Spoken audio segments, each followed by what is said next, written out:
முறுக்கு அவல் பொரி அஞ்சரப்பெட்டை. வணக்கம். அஞ்சரை பெட்டியின் மூலிகை விருந்து பகுதியில உங்க எல்லாரையும் வரவேற்கிறேன். இன்னைக்கு மூலிகை விருந்து பகுதியில நம்ம பார்க்க போறது வெந்தயக்கீரை துவட்டல். இது எப்படி செய்யறதுன்னு பாக்குறதுக்கு முன்னாடி அதுக்கு தேவையான பொருள் என்னன்னு பார்க்கலாம். வெந்தயக்கீரை, தேங்காய், வேக வைத்த துவரம் பருப்பு, வெங்காயம், நெய், காய்ந்த மிளகாய், சோம்பு, உப்பு. இதுதான் இந்த வெந்தயக்கீரை துவட்டலுக்கு தேவையான பொருட்கள். இப்ப இது எப்படி செய்யறதுன்னு பார்க்கலாம். ஓகே, முதல்ல வானலியை சூடு பண்ணிட்டு கொஞ்சம் நெய் சேர்த்துக்கலாம். இந்த நெய் உருகுற உடனே சோம்பையும் மிளகாயும் போட்டு நல்லா வதக்கிக்கணும். வதக்கிட்டு வெங்காயத்தையும் போட்டு நல்லா வதக்கி அதோட வாசனை போன உடனே கீரையும் போட்டு நல்லா தண்ணியை விட்டு வேக வைக்கணும். இதான் நம்ம முதல்ல செய்ய போறோம். ஸோ இந்த எண்ணெய் சூடாயிருக்கு. இதில் கொஞ்சம் சோம்பு சேர்த்துக்கலாம். உடம்புக்கு ரொம்ப குளிர்ச்சியான ஒரு கீரை இந்த வெந்தயக்கீரை. நம்ம உடம்புக்கு நல்ல சூடு உடம்பா இருந்தால் ரொம்ப நல்ல குளிர்ச்சியை கொடுக்கும். அதே சமயம் வயிறு சம்பந்தமான பிரச்சனைகளுக்கும் நல்லா இது தீர்வு கொடுக்கும் இந்த வெந்தயக்கீரை. ஸோ நான் இதில் மிளகாய் சேர்த்துருக்கேன்.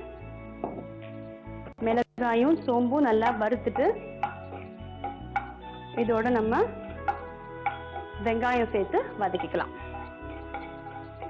இன்னொரு முக்கியமான குணம் இந்த வெந்தயக்கீரையில் என்னன்னா இரும்பு சத்து, அயன் கண்டென்ட் நிறைய இருக்கு வெந்தயக்கீரையில. ரொம்ப நல்ல ஒரு மூலிகை வெந்தயக்கீரை. எந்த கீரை பண்றதுக்கு முன்னாடியுமே நல்லா அதை வாஷ் பண்ணி கிளீன் பண்ணி வச்சுக்கோங்க. ஏன்னா மண் நிறைய இருக்கும் கீரையில. ஸோ இப்போ இந்த சோம்பும் இந்த மிளகாயும் கொஞ்சம் வதங்கியாச்சு. இப்போ நான் கொஞ்சம் இதில் வெங்காயம் சேர்த்துக்கிறேன். சின்ன வெங்காயம், இது பொடியாக அரிந்த சின்ன வெங்காயம். இந்த வெங்காயத்தோட பச்சை வாசனை போன உடனே கீரையும் போட்டு வதக்கிட்டு கொஞ்சம் தண்ணி விட்டு அதை நம்ம வேக விடணும். கீரையை தோரம் பருப்பை மஞ்சள் பொடி போட்டு வேக வச்சுக்கோங்க. இப்போ இந்த வெங்காயம் நல்லா வதங்கியாச்சு. இதில் நான் இந்த வெந்தயக்கீரையும் சேர்த்துக்கிறேன். சேர்த்துட்டு கேஸை சிம் பண்ணிடுங்க. ஏன்னா நல்லா சீக்கிரம் உடனே அது கருகி போயிட போகுது. இப்போ இதுக்கு தேவையான அளவு தண்ணி நம்ம கீரையை வேகிற அளவுக்கு தண்ணி விட்டு வேக வைக்கணும். போகிறோம்.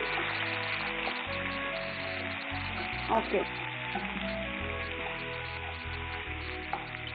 இப்போ இந்த ஸ்டேஜில் நம்ம தேவையான உப்பு சேர்த்துக்கலாம். இந்த ஹோல் துவட்டலுக்கு தேவையான உப்பு இந்த கீரையிலேயே போட்டுக்கலாம்.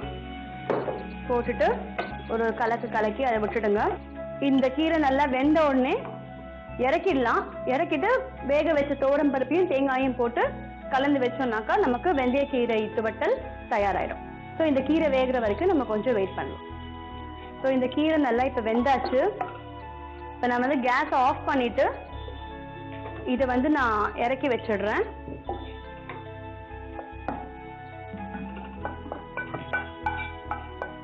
ஏன்னா தோரம் பருப்பு வெந்தது தான் இல்லையா, அதனால நம்ம அதையும் போட்டுலாம் கொதிக்க வைக்க வேண்டாம்.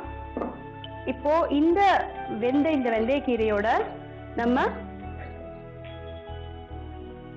ஒரு ஸ்பூன் தோரம் பருப்பு சேர்த்துக்கலாம். அதே மாதிரி ஒரே ஒரு ஸ்பூன் தேங்காய், துருவின தேங்காயும் சேர்த்துக்கலாம். அவ்வளவுதான். உப்பெல்லாம் நம்ம முன்னாடியே சேர்த்தாச்சு.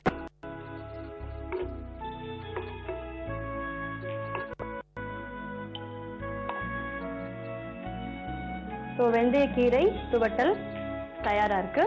இந்த வெந்தயக்கீரை துவட்டல் எப்படி செஞ்சோம் அப்படிங்கிற ஒரு சின்ன ரீகேப் பார்க்கலாம். முதல்ல கடாயில நெய் விட்டுட்டு சோம்பையும் காஞ்ச மிளகாயும் போட்டு நல்லா வறுத்துட்டு, அது வறுத்த உடனே சின்ன வெங்காயம் போட்டு நல்லா வதக்கிட்டு வெந்தயக்கீரையும் சேர்த்து தண்ணி விட்டு நல்லா நம்ம வேக விட்டோம். உப்பையும் போட்டு வேக விட்டோம்.